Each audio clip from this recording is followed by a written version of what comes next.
Good morning. This is Erica with Launching Legacies. Welcome to our continued devotional. We are going to talk about now what happens next, right? We started this by talking about how we get to grow in our mature faith. And yesterday, our dialogue was about what happens when we go back to creation and how we are created in secret. God wants us to live our faith journey in that secret place of creation where it's just us and God, and we are journeying with Him in this process of seeing that He created us in secret without the influence of other people's insight or their opinions or their ideas, because He wanted us to have a personal and secret relationship with Him. And so once we do that, right?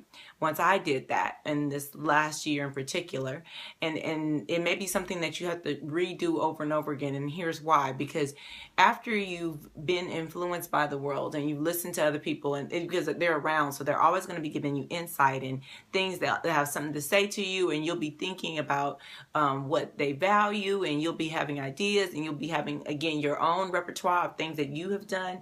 It will start to build up on you in a way that kind of distracts your mind from the understanding that it's just you and God. And so you may have to revisit this place of creation numerous times before you fully are locked in that place. And so for me, when I was back here in the place of creation, and I'm like, okay, so it's just me and you, right? It's just me and you, God, and we're walking on this journey, and we're going but it's just us. Everything I known, everything, all my skills are not important, because in creation you created me privately, and privately you're going to develop and mature my faith. So when I got to that place, then the first step in the redevelopment or the recreation, right, of my faith had to do with the testimony of God.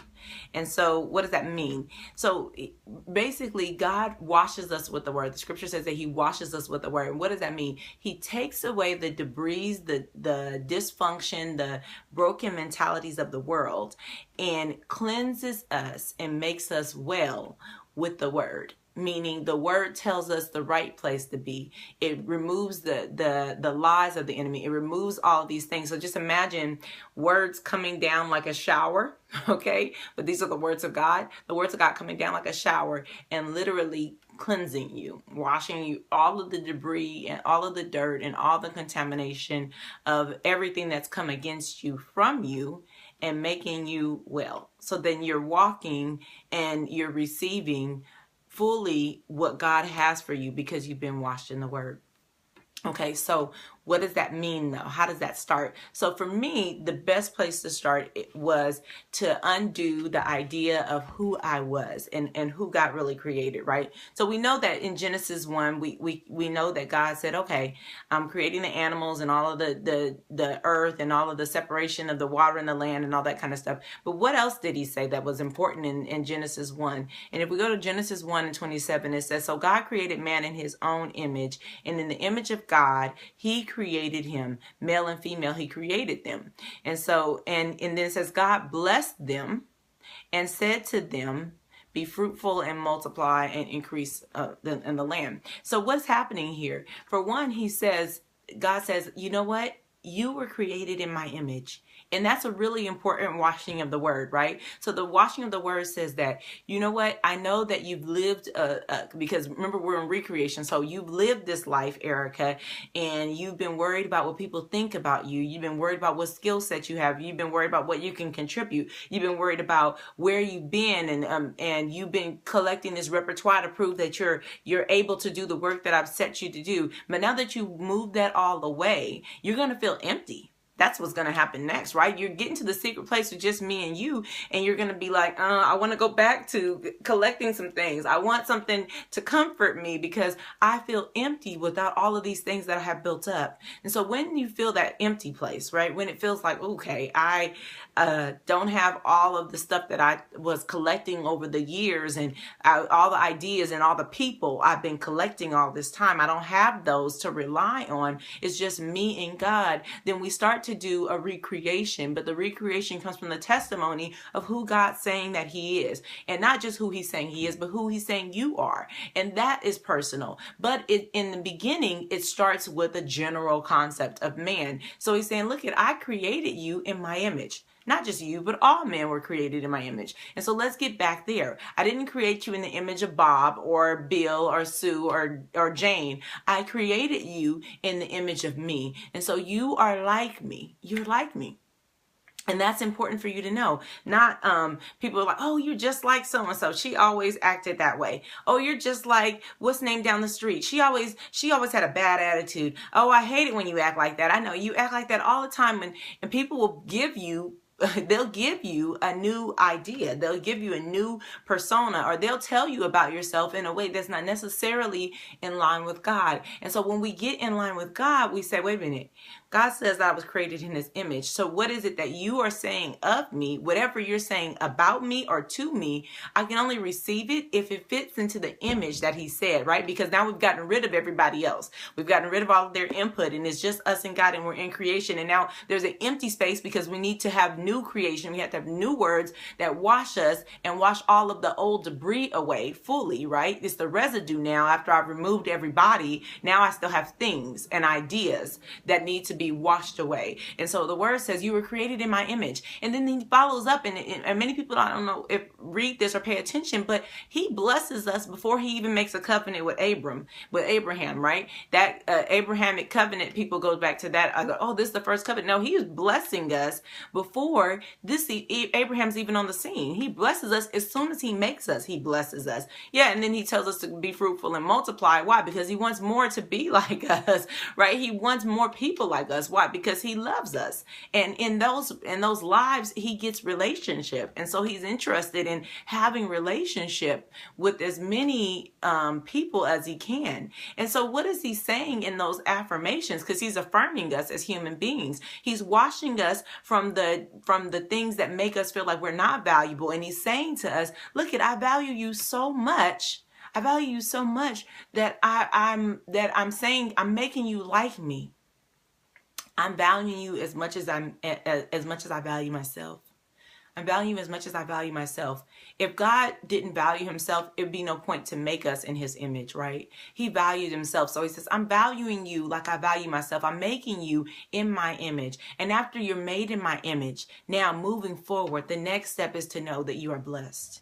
So he blesses us. So he puts his hand upon us and he says, you are blessed. And this is important because when the debris and all of the foolishness of the world comes against us, when our minds that are broken, our hearts that are broken, come from places that have been destructive in our life, we want to think that we were not made with a decision that was beneficial.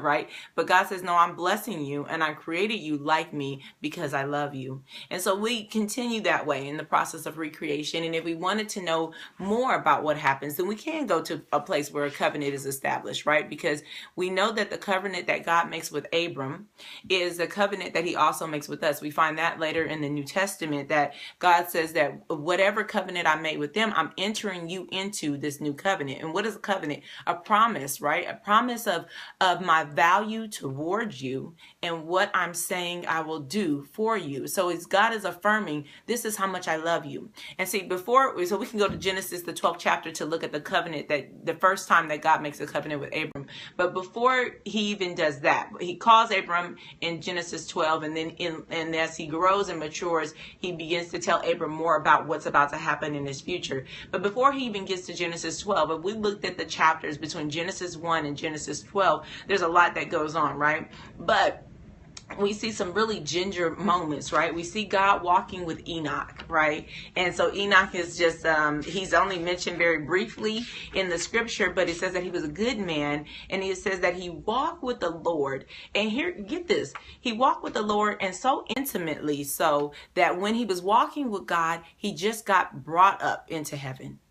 Imagine that. God is saying, I value you. I value you, Enoch, so much that I'm going to walk with you. And he wasn't walking with people. That's the first time we see him walking with someone since Genesis 2, when he's walking in the garden with Adam and Eve.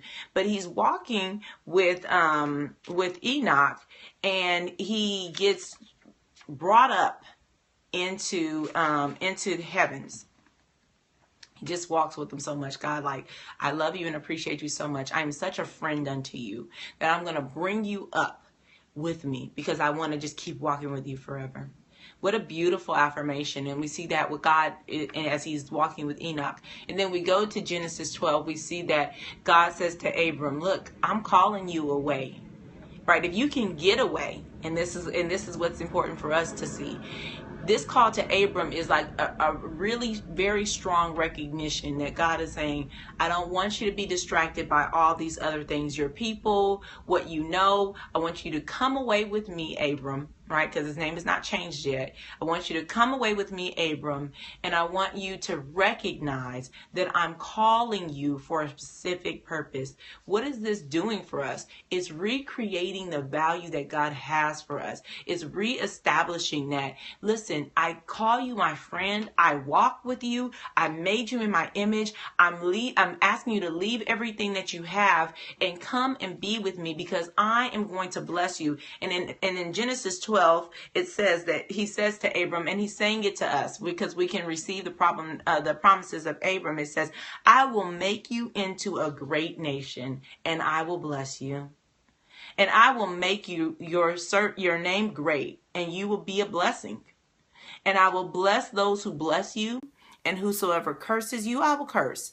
And all people on earth will be blessed through you. And so what is he saying here? He's saying, look at Abram. There's some really special things ahead for you. And why would I set these things ahead for you if I didn't value you individually? I value you individually. I'm setting you apart. I'm giving you a promise. I'm blessing you. And I'm saying not only I'm going to bless you, but I'm going to continue to have your back.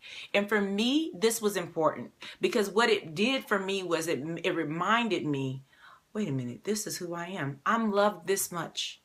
He said that about Abraham, but he says it about me. He created Adam and Eve in secret, and he created me in secret. He walked with Enoch, and he'll walk with me. He blesses Abraham, and he blesses all man in creation, and he blesses me. He values me. I'm important. And what happened? These words that God is speaking are washing from me all of the you're not good enough, all of the you need something to fill this empty space, all of the it's not enough. It washes all of that and it says to me, I am enough. Why? Because what God, look at what God did in response to my creation. Look at what he's doing. He's promising me something new, and that new thing is important and valuable because it speaks volumes over all of the words and contamination, all the things I've collected from my life.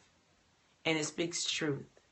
So that's our devotional for today. But I want you to think about, what does that mean for you, right? If you're in the process of recreation, if God is showing you where you are in solitude of everybody else, it's not about who's around, it's not about what you've done. You're back in this place of being created and secret, in the secret place, and he's saying to you, now this is who you are.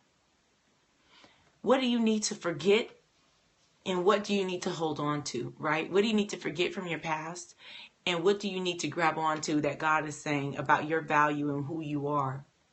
I encourage you to grab onto it. You can start in Genesis, or you can start in any other story. You can find out about Enoch's story. You can look at Abram's covenant. Wherever you are, you need to be recreated. But when we're recreated in the testimony that God is building in the Word, and we're letting the Word wash us and make us well. Be blessed. I'm praying for you, and I hope to see you again tomorrow. Goodbye.